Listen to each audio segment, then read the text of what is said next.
단테의 작품인 신곡이라는 곳에 보면 지옥 앞에 가면 이런 글귀가 있다 이렇게 이야기합니다. 그 글의 내용은 일체의 희망을 버리라 이렇게 쓰여져 있다고 말합니다. 모든 소망을 단절시킨 세계가 바로 지옥이다 이렇게 이야기합니다. 요셉 머피라는 사람은 이렇게 말합니다. 사람이 가지는 소망은 하나님이 주시는 선물이라, 그리고 사람의 소망은 살아가는 동력이다 이렇게 말하고 있습니다. 소망이 없는 자는 살아갈 의미조차 없고, 또 꿈이 없는 자는 하루하루가 살아가는 것이 참 힘들고 어렵다라고 말을 합니다. 학생들은 좋은 대학에 가고자 하는 소망이 있기 때문에 열심히 공부하게 됩니다. 직장에 다니는 사람은 이 직장 생활을 하면 오늘보다는 내일이 더 나아질 것이라는 소망을 가지고 살아가고 있습니다. 우리의 삶에 하루하루의 삶이 점점점 나아지는 삶을 바라보지 않는다면 우리는 참 힘들고 어려운 시간을 보내게 될 것입니다. 아무리 앞을 봐도 끝이 보이지 않고 이 어려움과 이 고통이 언제 끝날지 알지 못할 때에 우리의 마음속에는 낙심하게 되고 좌절하게 되는 것이 우리의 마음입니다. 오늘 본문에도 보면 이러한 이 고통을 겪고 있는 이 예루살렘의 모습을 보여주고 있습니다. 우리가 읽었던 예레미야의 애가라는 것은, 이 애가라는 것은 슬픔의 노래입니다. 예레미야 선지자가 이스라엘 백성들이 바벨론의 멸망을 당하고 너무 슬프고 애통해서 부르는 노래가 바로 예레미야 애가라는 것입니다. 오늘 본문의 배경을 바라보면 이렇습니다. 이스라엘 백성들이 하나님 앞에 불순종하고 우상 숭배하다가 결국 이 바벨론이라는 나라에 의해서 나라가 망하게 됩니다. 예루살렘 성이 함락되어지고 거기에 수많은 사람들이 바벨론의 포로로 끌려가게 될 뿐만 아니라 전쟁이 심하게 되었을 때에 그들의 삶이 얼마나 피폐했는지 예레미야 예가 2장에 보면은 이 먹을 것이 없어서 여인들은 자기 아들을 잡아먹는 일들이 일어났고, 백주 대낮에 선지자들이 있는 하나님의 성전에 수많은 이방인들이 들어가서 무차히 이 제사장들을 죽이는 일들이 일어났습니다. 부녀와 아이들이 길거리에 떠돌아다니고 이 사람들이 무참히 맞아 죽는 그런 실정에 있었는데, 예레미야는 그 상황 속에서 그는 감옥에 갇혀 있더라라는 것입니다. 거기에는 자신의 삶에서 육체적 고통도 있었지만 그들은 삶의 이 정신적 고통도 참 컸습니다. 사람들이 예레미야를 향하여서 너는 하나님의 선지자가 아니다라고 이야기를 합니다. 네가 정말 하나님의 선지자라면 너를 그렇게 내버려 두겠느냐라고 이야기를 합니다. 하나님의 선지자가 어떻게 감옥에서 그렇게 무능하게 보내고 있느냐라고 말합니다. 그것을 참을 수도 있는데 예레미야가 하나님 앞에 기도했는데 그 기도가 다 거절당하고 있습니다. 예레미야 3장 8절에 보니 내가 부르짖어 도움을 구하나 내 기도를 물리치시며 이렇게 말하고 있습니다. 예레미야가 하나님 앞에 간절히 기도했는데 그 기도조차도 하나님께서는 거절하고 계시더라라는 것입니다. 삶의 고통이, 몸의 질병이, 어린아이가 문제가 생기고 사회가 문제가 생기고 수많은 일들이 일어나는 그때에 사람들이 나는 선지자가 아니다라고 비아냥거리는 그 순간 속에서도 그렇게 믿었던 하나님 앞에 기도했는데도 불구하고 그 기도가 거절되는 그 순간 아마 예레미야에게는 소망이 끊어질 것 같은 그런 고통이 그에게는 분명히 있었을 것입니다. 하나님은 살아계시고 역사하고 계시는데 왜 나의 삶에는 이런 고통과 어려움이 있을까? 이 예레미야는 견디기 힘든 그런 순간들이 그들에게 있었습니다. 그러나 그와 같은 삶의 고통 속에서도 하나님은 여전히 예레미야와 함께 하시고 예레미야의 상황을 아시며 은혜를 내려주시고 계시더라라는 것입니다. 그러기에 예레미야가 그래도 우리에게 소망이 있는 것은 하나님께서 우리를 돌보시기 때문이다라고 그렇게 말하고 있습니다. 지금을 현실을 살아가고 있는 우리들에게도 문제가 없다라고 말하면 참 그런 사람이 별로 없을 것입니다. 지금 사회적으로는 이 채소값이 치솟아서 고기값보다는 채소값이 더 비싸다라고 이야기를 합니다. 물가가 안정되지 않는 이때에 또 처세에서 들려오는 소식은 전쟁의 소식과 그리고 홍수와 천재지변의 이야기가 들려오게 됩니다. 그뿐만 아니라 우리나라의 대법원에서는 동성애자들이 국가건강보험에 배우자를 혜택받는 자격을 판결했는데 이것을 통하여서 차별금지법과 그리고 동성애법이 아마 더 강화될 것이다라고 그렇게 전망을 하고 있습니다. 그래서 총회에서는 10월 27일을 기하여서 우리 모두 다 광화문에 가서 구국 기도회를 하자라고 결의를 했습니다. 이러한 상황 속에서 볼 때에 우리의 삶에 살아가기도 바쁜 이때에 우리의 주변에 일어나는 수많은 일들이 우리를 힘들게 할 때가 참 많이 있습니다. 참 질병이 우리에게 끊임없이 다가오고 이 많은 의사들은 코로나보다 더 큰 질병들이 우리에게 앞으로는 닥쳐질 것이다 라고 그렇게 이야기를 하고 있습니다. 이번 여름에는 참 말할 수 없는 더위를 보냈는데 겨울은 더욱이 더 추운 겨울을 보낼 것이다 라고 그렇게 이야기하고 있습니다. 이런 모든 상황 속에서 우리가 살아가는 하루하루가 참 힘들다라고 말하면 힘들 수가 있는 그런 현실의 삶입니다. 어떻게 보면 소망을 잃어버리는 사람도 있고 낙심하며 좌절해버리는 사람들도 참 많이 있습니다. 경기가 좋지 못해서 내가 하는 일들이 최선을 다했지만 회복되지 않는 이 순간을 바라보면서 너무나 어렵고 고달픈 인생의 삶을 살아가는 사람들도 있다라는 것입니다. 겉모습은 멀쩡한 것 같은데 내 삶을 돌이켜보면 너무나 힘들고 어려운 시간들을 보내고 있는 사람들이 많다라는 것입니다. 이러한 현실에서 사람이 소망이 없다라고 이야기를 합니다. 더 이상 내가 어떻게 살아가야 될지 모르겠다라고 이야기하는 사람들이 많이 있습니다. 그러한 순간 속에 그럼에도 불구하고 우리에게 소망이 있는 이유가 어디 있겠습니까? 저는 오늘 본문의 말씀을 통하여서 힘든 순간이지만 그럼에도 불구하고 우리에게 소망이 있는 것은 어떤 것들이 있는지를 한번 생각해 보므로 우리 믿음의 성도들이 소망을 바라보며 믿음의 길을 행함으로써 이 어려운 시대에 하나님 앞에 소망을 둠으로 주님의 그 위로와 은혜를 체험할 수 있는 저와 여러분이 되기를 간절히 소망합니다. 첫째로 우리에게 소망이 있는 이유는 하나님의 인자와 긍휼이 있기 때문입니다. 오늘 보면 22절에 보니 이렇게 기록합니다. 여호와의 인자와 긍휼이 무궁하심으로 우리가 진멸되지 아니함이니이다. 이렇게 말하고 있습니다.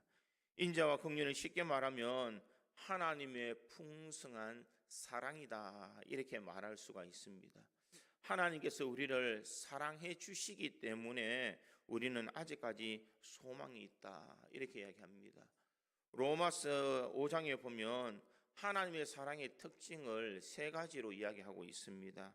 로마서 5장에 보면 우리가 연약할 때에 이렇게 이야기합니다. 우리가 아주 연약할 때에 주님께서는 우리를 사랑해 주셨습니다. 그뿐만 아니라 두 번째는 우리가 아직 죄인 되었을 때에 우리가 아직 죄인 되어 있을 때에 내가 실수하고 범죄하고 쓰러지고 넘어질 때에 하나님은 그럴 때도 우리를 사랑해 주시더라라는 것입니다. 우리가 하나님과 원수 되었을 때에 우리가 하나님께 원수가 되는 그 순간 속에서도 하나님은 우리를 사랑해 주시더라라는 것을 말씀하고 있습니다. 인자와 긍휼은 하나님의 언약에 기초하고 있습니다.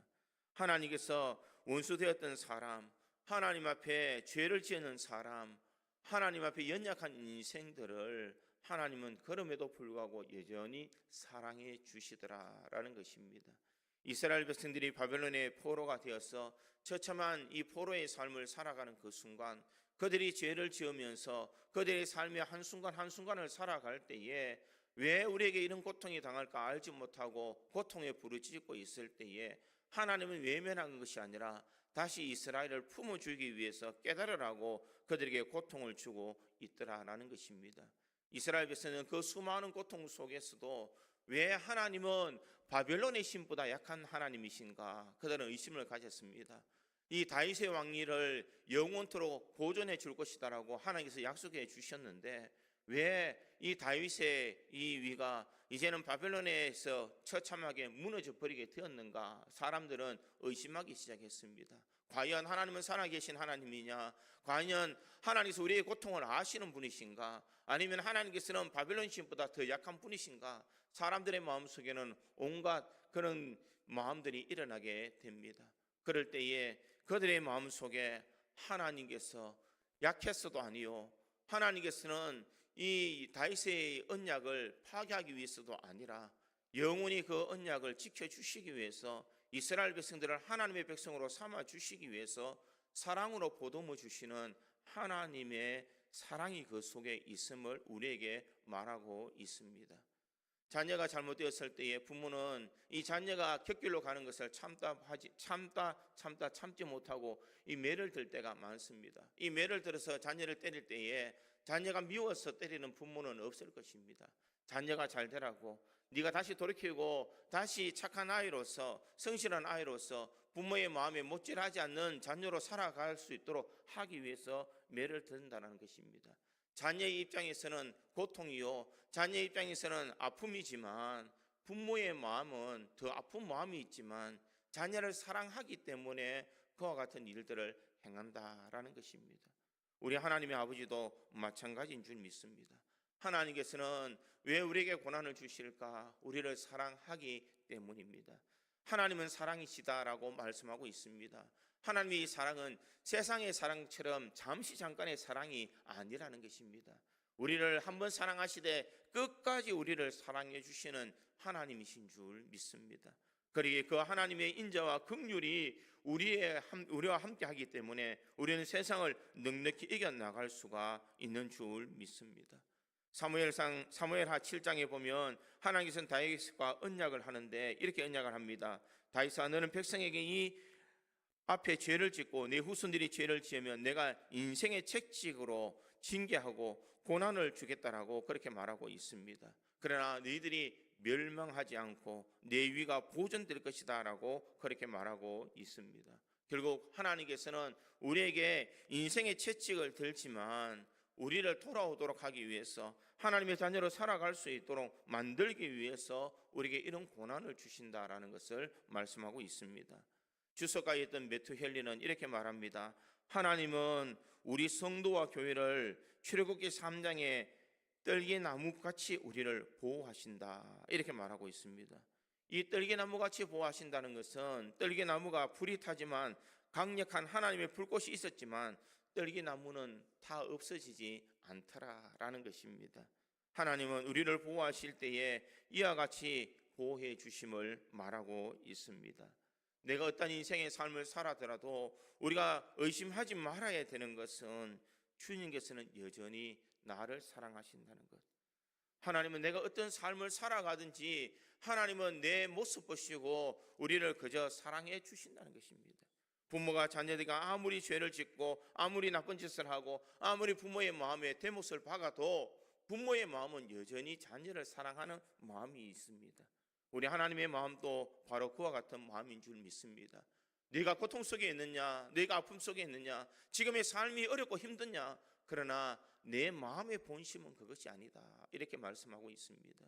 그러기에 오늘 본문 33절에 어떻게 말씀하고 있습니까? 33절에 보니 주께서 인생으로 고생하게 하시며 근심하게 하심은 본심이 아니시로다.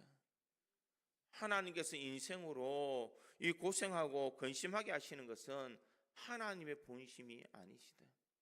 이것을 통하여서 깨달으라라는 것입니다.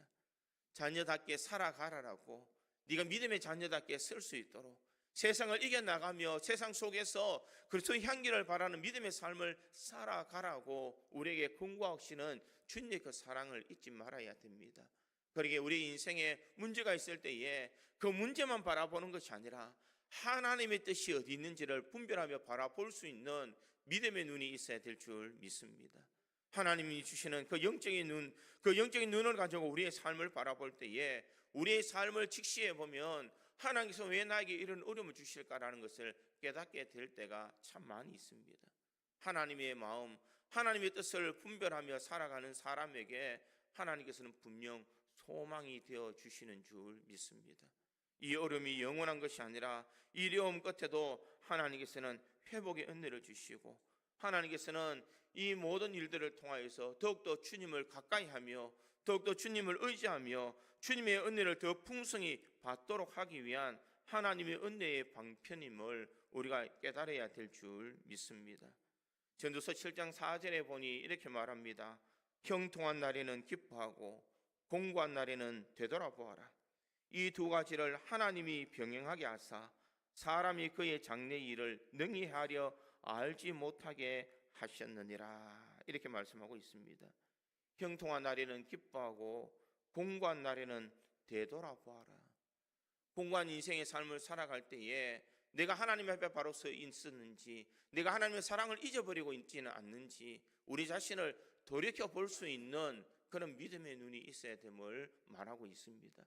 우리의 삶을 돌이켜 보면 거기에는 하나님의 깊은 사랑이 그 속에 있습니다.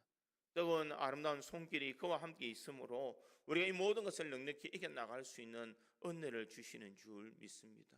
고난 가운데에 우리가 낙심할 것이 아니라 이 고난의 현장 속에 우리에게 소망이 있는 이유는 하나님께서 우리에게 회복의 은혜를 주시기 때문인 줄 믿습니다. 그러기에 우리 신앙을 돌이켜보며 우리가 하나님 앞에 바로 서 있는지를 점검하며 믿음의 길을 행할 수 있기를 간절히 소망합니다. 그럴 때에 주님께서는 우리의 삶을 빠른 시일 내에 회복해 주실 줄 믿습니다. 오늘도 우리에게 소망이 있다는 것, 이것을 기억하며 주님의 때를 기다릴 수 있는 우리 믿음의 성도들이 되기를 간절히 소망합니다. 두 번째로 우리에게 소망이 있는 이유는 기다리고 구하는 자에게 하나님은 반드시 선을 베풀어 주시기 때문입니다. 오늘 본문 25절에 있는 말씀에 보니 이렇게 기록합니다. 기다리는 자들에게나 구하는 영혼들에게 여호와는 선하시도다. 이렇게 말씀하고 있습니다. 예레미야가 절망 중에 하나님은 베풀기를 좋아하시는 하나님이라는 이 사실로 그런 위로와 소망을 가지고 있더라라는 것입니다. 본문 25절에서 27절에도 보면 이 한글 성경에는 같은 단어가 별로 안 나옵니다만 이 히브리 성경에는 한 단어가 다르게 사용되어지고 있는 것을 볼 수가 있습니다. 그 단어가 무엇이냐? 토브라는 단어입니다. 이 단어는 좋다, 선하다, 합당하다라는 그런 말입니다. 이 말의 본문의 표현은 어떻게 하느냐? 어떻게 하는 것이 하나님 앞에 좋고 선하고 합당한지를 오늘 본문에서 말하고 있습니다. 여호와는 선하시다. 이 말은 우리가 어떻게 하는 것이 하나님 앞에 좋고 어떻게 살아가는 것이 하나님 앞에 선하며 어떻게 살아가는 것이 합당한지 우리의 영혼이 그것을 기다리라라는 것을 말씀하고 있습니다. 우리의 삶이 힘들지라도 하나님의 선하심과 하나님의 뜻을 기다리고 참고 인내할 때에 하나님께서는 반드시 회복의 은혜를 주신다라는 것을 말씀하고 있습니다. 여호와는 선하시도다. 우리 하나님은 선하실 뿐만 아니라 우리 하나님께서 그에 합당한 은혜를 허락해 주시는 줄 믿습니다. 어떤 사람에게 주시느냐? 기다리는 자들에게나 구하는 영혼들에게 이렇게 말하고 있습니다. 주님의 때를 기다릴 수 있는 사람, 그 사람이 하나님의 은혜를 얻을 수가 있는 줄 믿습니다. 여기서 기다린다라는 것은 견딘다라는 그런 말입니다. 우리의 삶에서 힘든 순간을 견딜 수 있는 믿음이 있어야 될 줄 믿습니다. 이 고난이 지나고 나면 하나님께서는 우리에게 반드시 선을 베풀어 주신다는 것을 우리가 믿고 나갈 때에 우리는 견뎌 나갈 수가 있는 줄 믿습니다. 인생을 살아갈 때에 왜 힘든 일이 없고 왜 어려운 일들이 없겠습니까? 그러나 우리가 견뎌 나갈 수 있는 믿음이 있어야 됩니다. 하나님 앞에 소망을 두며 하나님께서 우리 인생을 바라보실 때에 주님께서 우리에게 참고 견디는 자에게 분명 선을 베풀어 주시며 이 모든 것을 은혜로 역사해 주시는 줄 믿습니다. 기다리는 자에게 하나님은 결코 긴 시간이 아닌 빠른 회복의 시간으로 역사해 주시는 줄 믿습니다. 얼마 전에 작고했던 최의숭이라는 그런 회장님, 장로님이 계십니다. 이분이 책을 지었을 때에 죽게 하듯 하라라는 그런 책입니다. 그분이 인생을 살아갈 때 그의 어머니부터 자신의 신앙을 부여받았습니다. 그의 어머니였던 김유당 군사는 항상 이 아들을 가리켜 놓고 이렇게 세 가지를 기억시켰다고 합니다. 얘야, 너는 평생에 내가 하는 교훈을 잊지 말아라. 첫째로는 주일을 빠지면 안 된다. 주일 성수를 해라. 가능하면 본교에서 예배를 드리고 제일 앞자리에 앉아라. 두 번째는 11절을 철저히 해라. 분명히 물질의 복을 받는다. 세 번째는 목사님 앞에 순종해라. 주의 종과 대적하는 일이 없도록 해라. 그것이 내가 잘 되는 길이다라는 것을 이야기해 주었다고 합니다. 그런데 이 최의순이라는 이 장로님이 자신이 이 믿음의 삶을 살아가면서 어머니의 교훈을 가지고 그는 세 가지를 기도했다고 합니다. 첫 번째 기도는 무엇이냐? 하나님, 이왕이면 이 시골에서 내가 박사가 되고 교수가 되고 싶습니다. 이것이 첫 번째 소원이 있습니다. 두 번째 소원은 하나님, 내가 우리나라의 큰 회사의 사장이 되고 싶습니다. 세 번째는 하나님, 내가 평생 죽기 전에 100군데 교회를 세우고 싶습니다. 그는 세 가지 소원을 이야기했습니다. 그는 이 세 가지 소원을 이야기했을 때에 하나님은 그 꿈을 세 가지를 다 들어주었습니다. 건국대학교 수석 입학을 해서 수석 졸업을 하게 되고 1984년 그 학교에서 경제학 박사를 받고 겸임 교수가 되어서 그는 많은 사람들의 꿈과 희망을 주는 일들을 했습니다. 그뿐만 아니라 1981년도에는 그의 두 번째 꿈이었던 대우 아메리카라는 그런 회사를 만들게 되었고 그가 사장이 되어서 그곳에서 두 가지 꿈을 이루게 되었습니다. 그리고 그가 올해 2월에 작고하기 이전까지 그는 이 대의 그룹이라는 곳에서 6개의 회사와 그룹을 운영하는 동시에 세계 36개의 나라에 100개의 교회를 세웠다라고 그렇게 이야기를 합니다. 사람들은 저렇게 하면 승승장구했을 것이다 라고 이야기를 할 수도 있습니다. 그러나 그가 이렇게 될 때까지 수많은 고난이 있었습니다. 그는 이 회사를 세우자마자 85년에 장마가 크게 와서 회사가 다 망하게 되었습니다. 그뿐만 아니라 1991년에는 그 회사에 화재가 나서 몽땅 다 화재로 전소가 되고 말았습니다. 자기가 부도가 나고 119억 원이라는 부도를 견딜 수 없어서 도망자의 삶도 살았다라고 이야기를 합니다. 얼마나 고통스러웠던지 자신의 집이 부도나고 다 팔아버리고 이제는 돈 10원 하나 없는 것으로 그가 교회에 와서 기도할 때에 자신의 하나님의 주시는 은혜를 기억하며 하나님, 내가 푼 꿈을 이룰 수 있도록 도와달라고 그러면서 그는 자신의 길을 묵묵히 걸어갔을 때에 하나님께서 그 참고 견디는 자에게 하나님께서 복을 주시더라라는 것입니다. 그래서 자기가 꿈꾼 것을 다 이룰 수 있는 은혜를 주셨다라는 것입니다. 그 옆에서 지켜봤던 이 가장 친한 친구가 이렇게 이야기를 합니다. 내 친구 최의순 장로는 하나님은 어떤 일이 있어도 구원하시는 분이시지라는 결코 우리를 버리시지 않는 분이라는 것을 그는 끝까지 참고 기다리면서 믿음을 확신시켜 주었던 자였다. 이렇게 고백을 하고 있습니다. 사랑하는 성도 여러분, 견딘다라는 것은 무조건 견디는 것이 아니라 그 뒤에 하나님이 계시다는 것을 알고 견디라는 것입니다. 하나님께서 회복시켜 줄 것이다. 이 고난의 현장 속의 뒤에는 하나님께서 너를 반드시 복주고 복줄 것이다. 너에게 회복시켜 주시고 회복시켜 주실 것이다라는 것을 우리가 믿고 나가야 된다는 것입니다. 하나님은 우리를 외면하시는 하나님이 아니시라 언제나 우리가 삶을 견딜 때에 우리와 함께해 주시며 이 모든 고난을 넉넉히 이겨나갈 수 있도록 주님께서 회복시켜 주시는 줄 믿습니다. 우리의 하나님은 사랑의 하나님뿐만 아니라 우리에게 선을 베풀어 주시는 하나님이십니다. 그 하나님께서 우리 인생의 모든 것을 책임져 주시며 용기 있게 세상을 다시 일어설 수 있는 은혜를 우리에게 허락해 주십니다. 그러기에 우리의 모든 삶에 하나님이 채워주시는 은혜를 우리가 바라볼 수 있기를 간절히 소망합니다. 대부분 많은 사람들이 소망을 가지라라고 하면 이런 핑계를 댑니다. 목사님, 저 이 나이에 무슨 소망이 있겠습니까? 목사님, 나는 이제 건강도 다 잃어버렸는데요. 목사님, 내 자녀 보니까 이제 소망이 없는 것 같습니다. 이제 출가해서 내 품에서 떠나갔는데 내 자녀가 다시 돌아올 수 있겠습니까? 라고 이야기하는 사람들이 참 많습니다. 그러나 우리가 깨달아야 되는 것은 하나님의 눈으로 그것을 바라볼 수 있기를 바랍니다. 나는 나이가 늙어도 하나님의 능력으로 우리를 붙들어 주시면 우리는 다시 힘을 얻을 수가 있는 줄 믿습니다. 나이 많았던 모세가 80세가 되었을 때 하나님께서 그를 붙들어서 민족의 지도자로 삼아 주었습니다. 내 자녀가 떠나가 버려도 하나님은 우리 자녀를 떠나지 않는 하나님이신 줄 믿습니다. 우리가 기도하고 주님 앞에 나가 도움을 구할 때에 주님께서는 우리 자녀를 끝까지 붙들어 주시는 줄 믿습니다. 내 인생의 사업도 마찬가지인 줄 믿습니다. 내 인생의 사업이 지금 풀리지 않는 것처럼 보여도 하나님께서는 언젠가 우리 믿음이 회복될 때에 하나님께서 우리 사업도 풀려질 수 있는 은혜를 허락해 주시는 줄 믿습니다.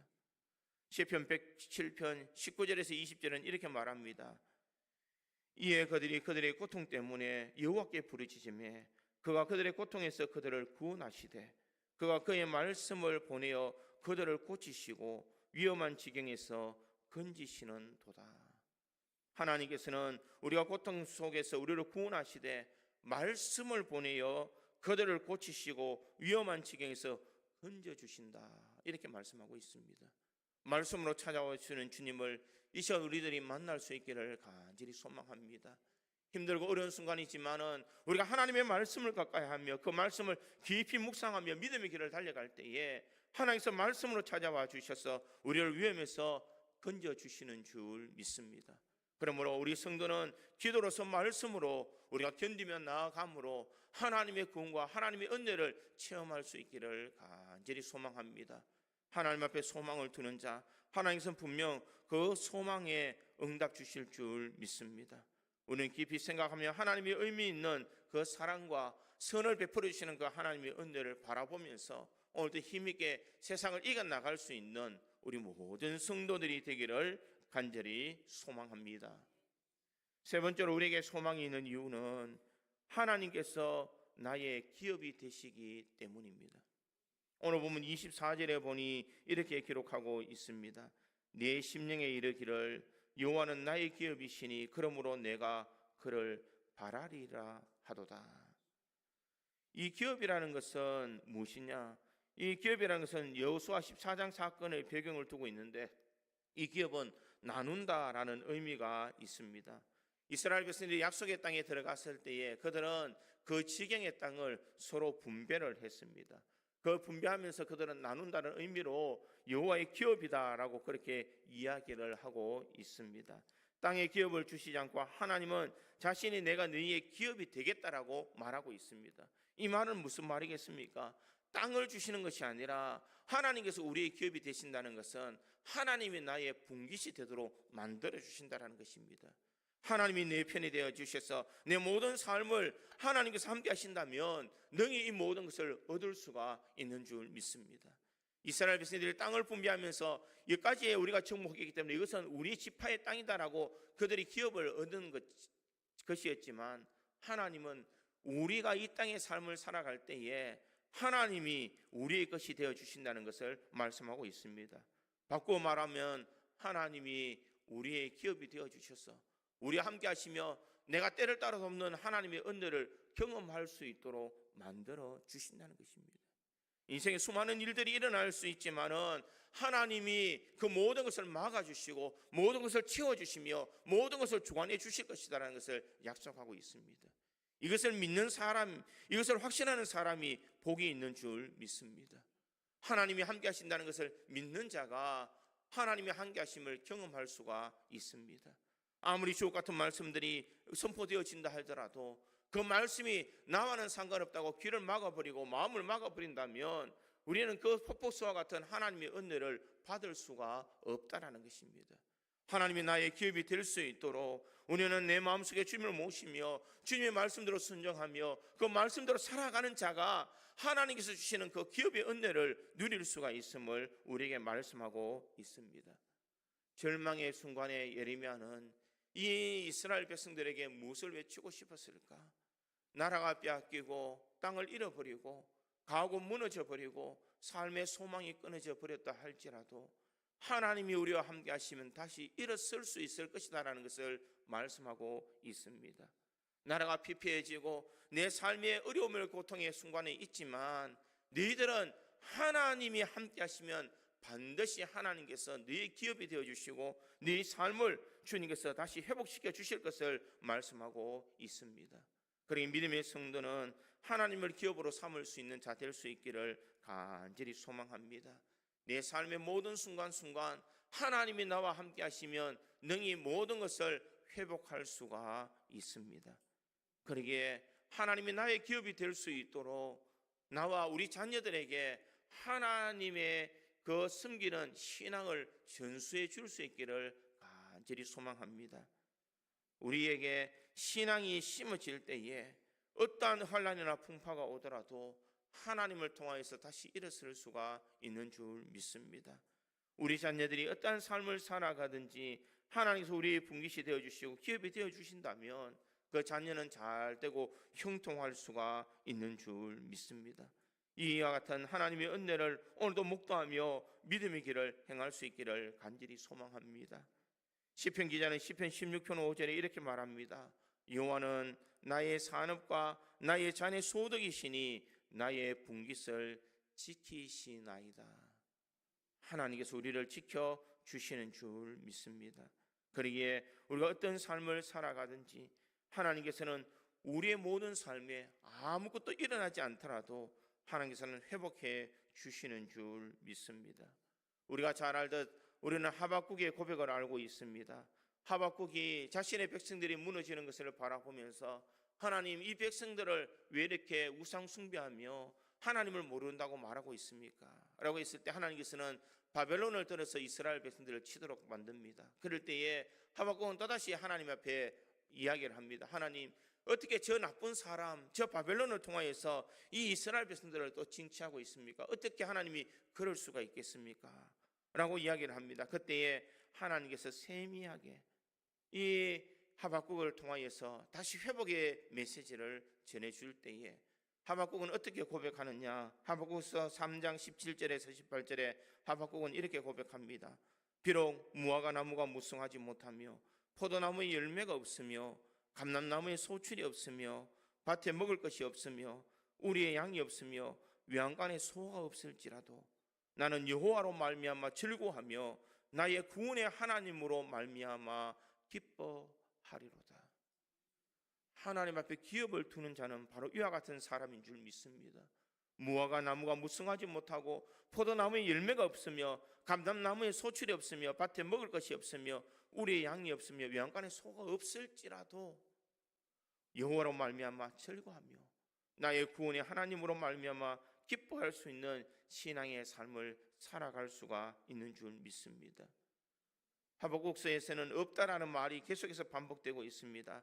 건강이 없고 미래가 없고 물질이 없고 재능이 없고 모든 것이 없다 할지라도 하나님이 우리와 함께 하시면 우리에게는 소망이 있는 줄 믿습니다. 여호와께서 나의 기업이 되어주시는 사람, 그 사람은 세상에 내가 아무것도 가지고 있지 않다 할지라도 하나님을 모시는 사람에게는 하나님께서는 회복의 은혜를 허락해 주시는 줄 믿습니다. 그 하나님의 은혜를 바라보며 오늘도 변치 않는 신앙의 길을 달려갈 수 있는 우리 구지장로교회 모든 성도들이 되어서 주님의 위로와 주님의 소망을 바라볼 수 있는 저와 여러분이 되기를 주님의 이름으로 축원드립니다. 다 같이